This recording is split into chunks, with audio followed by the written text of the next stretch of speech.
একদিকে যেমন মালিকদের এই তারা যে এই সংকটের কথা তুলে ধরছেন, অন্যদিকে কিন্তু আরো সমস্যার মুখে পড়েছেন এই ল্যাংচা শিল্পের সাথে যে সমস্ত কর্মীরা যুক্ত রয়েছেন। কেননা এই তাদের যেটা বলা, তারা যেটা বলছেন যে হয়তো আজ বিকেল বেলার মধ্যেই হয়তো তাদেরকে বাড়ি চলে যেতে হবে।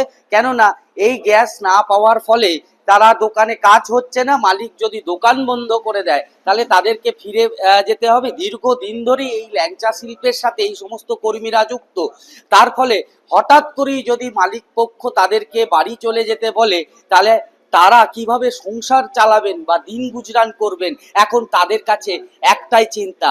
সব মিলিয়ে বলা চলে যে শক্তিগড়ের বিখ্যাত ল্যাংচা শিল্প এখন সংকটের মুখে।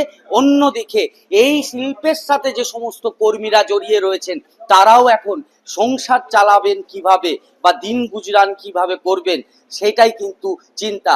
আর সব মিলিয়ে যেটা বলতে গেলেই বলা হয় যে সব সমস্যার একটাই বিষয়, সেটা হচ্ছে এই কমার্শিয়াল এলপিজি গ্যাস। তাই দ্রুততার সাথে যদি এই সমস্যা না সমাধান হয়, তাহলে আগামী দিনে এই ল্যাংচা শিল্প পায় বন্ধের মুখে।